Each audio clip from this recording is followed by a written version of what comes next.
Michael Irvin, the playmaker, Hall of Famer, NFL Network analyst. He won 3 Super Bowls with the Cowboys. And he joins us on behalf of Frito-Lay, launching its first ever football-themed portfolio campaign in preparation for one of the busiest periods of the year. So you have brands like Frito-Lay's, Tostitos, Doritos, Cheetos. And Michael, Deion Sanders, Tony Gonzalez, Terry Bradshaw will bring the campaign to life, a new TV commercial airing during the college bowl games and the NFL playoffs. Good morning, Irv. How are you? DP. Hey, well, listen, I'm happy now, DP, because you know what? Hearing your voice, that's the good luck charm. I know everything's going to be working out now just great, D. I love you, buddy. I get to hear your voice for our Ready for Crunch Time campaign with Frito-Lay's. I get to hear your voice before the real Crunch Time game between Dallas and the Eagles. I know all will be fine now, DP. How are you doing, buddy? I'm doing great. What makes you nervous about the Cowboys against the Eagles this weekend? Have you seen them play this year? Yes. Everything makes me nervous about it. Everything, man. But did they figure out anything last week that they can take into this game with the Eagles? Yes, they did. And I don't know why they needed last week to figure it out. You know, and you saw about probably around the 5th, 6th game of the season after they went in their first skid, 3-game skid, after they started 3-0, people started talking about, well, maybe it's now going to be more Dak team instead of Zeke's team, and they'll start winning with the pass. I knew that was a mistake. I was like, no, you cannot do that. The top teams now, the 49ers, the Ravens, these are all run-first teams. Even though we try to turn this league into a pass-happy league, the teams that run the ball well are the teams that are winning. And every time Dak throws the ball under 25 times, he's 9-0.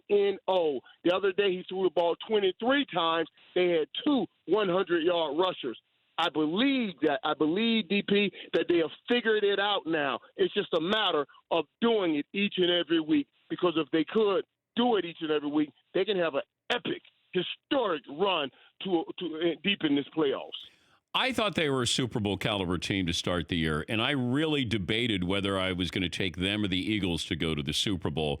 They have both underachieved greatly, but I still, the Eagles are banged up. The Cowboys aren't. I mean, they're banged up a little bit at linebacker, but, I'm not sold on the secondary. But they have an offensive line. They got skill position guys, and I still think that they can do some damage. Although if they do win the East and then the Niners come to town, that could end quickly here. But I talked to Troy Aikman about this, and I said, how far do they need to go that you satisfy Jerry Jones? Is it Super Bowl or bust before changes are made? NFC title game or bust? What do you think? Yeah, I think you cannot you have to at least get to an NFC title game. You know what I mean? You have to get there and at least play a good game. If you get the Super Bowl, then that's great and gravy. But you have to at least get deep into the playoffs. It's been such a long time before that star has been in that light upon a game that size. And Jerry, we all know he's not getting any younger, and he wants to see that star put on the top of the tree at least one more time before time takes him on to eternity. So you have to make sure. And I love Coach Garrett. He was my backup quarterback, and I worked many days with him on the football field. So I'm hoping they get it together. I'm hoping, and I get to sit down with Ezekiel Elliott today. I'm hoping to hear that these guys are going to rally to bring their best out because their coach means that much to them. Yes, they want to win a Super Bowl, but anytime you can bring more things to put in your belly to make you more hungry for it, like, I want to keep my coach's job, then that all helps too. Talking to playmaker Michael Irvin joining us, Dan Patrick Show. I mentioned this about 15 minutes ago. I was waiting for the backlash with Lamar Jackson, and it's already started because people want to know, is this sustainable? What's going to happen in the postseason when a team gets a chance to gear up for him? Is this a one-year wonder? And I said, why can't we just enjoy what we're seeing? People want to be right. They want to tell you, I told you so. I told you Baker Mayfield shouldn't have been the number one pick. Or I told you, Lamar Jackson couldn't do this forever. I don't know, other than Win now. In the NFL, win now. And if it means I use Lamar Jackson and we win now and he's out of the league in 5 years because of health reasons, he's not going to change that. He wants to win now as well. I'm surprised that people they're waiting for Lamar Jackson to fail now. Yeah, and that's what we do then. That's really what we do in this country. You know, we want to build you up. Oh, my God, look, this is incredible. We never saw it before. Oh, my God, I can't wait. Let's start seeing it fall now because we want to see both sides of it. You want to see it climb because that's a great story. But once it's on top of the mountains, we tell all those stories. You want to see it fall because you get more great stories even on the fall. The reality is you're limiting him. We are limiting him. You know, Lamar Jackson is winning right now using his legs and doing great things in the run game. But he still leads the league in touchdown passes. Yeah. He leads the league. So we're acting as if he can't continue to grow. And maybe he stopped running as much as he runs now or stop running as violently and as dangerously as he runs now, and he sits in the pocket a little bit more later. But by saying, oh, he won't make it 5 years, it's saying he's only going to play one way. We watched the greatest quarterback of all time game grow. We watched when they won in New England with running the ball and defense, and Tom just managed the game. And then up to those 07 seasons where Tom had the best offense in the world and he was throwing the ball all over the field, now it's kind of going back to the other side where they're trying to win with defense and running the ball again. Give him an opportunity to grow. This is a smart kid. He loves the game. And more importantly than all of that, everybody that plays with him love playing with him. Yeah. I saw this when he was 10 years old in Pompano playing Little League football. He's doing the same thing right now. I got one team that's under the radar. I think this team is going to go to the Super Bowl representing the AFC. Kansas City Chiefs. You think they're going to beat Baltimore a second time? Yeah. Yep. Yeah. Dan, I don't know if I don't know if I can go there with it. I like Baltimore. I like what they're doing. I like the way that they play together. I like the way that offense serves that defense. See, that's not what you get in Kansas City.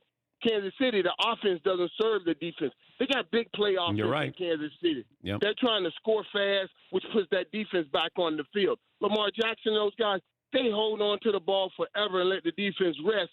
And so the offense serves the defense where it doesn't do that necessarily in Kansas City. But on the other hand, if Kansas City gets up early, that'll put Lamar in Baltimore in a situation that I think is tough for them, which is in comeback mode. So I understand what you're saying, but I still like Baltimore over Kansas City.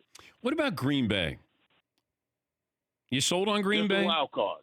I'm sold on the wild card, and the wild card is Aaron Rodgers. Aaron Rodgers is no matter what offense you put him in, no matter what the situation is, as long as you have him, you got a chance. Because the game is going to remain close, and he'll give you a chance to make a play to win a game late in the game because that's what he does great. Matt LaFleur, he's the luckiest man in the world.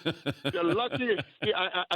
Everybody was talking early on about the arguing between him and Aaron. I said, man, he's not arguing with Aaron Rodgers. Matt LaFleur is like a backpack on Aaron Rodgers' back. He just latched on. He's like, thank you for this. This is the greatest ride in the world. Just call the play and get out of the way. Aaron Rodgers has the rest. That's all he has to do. We like to talk about the Pro Bowl snubs more than we do who made the Pro Bowl.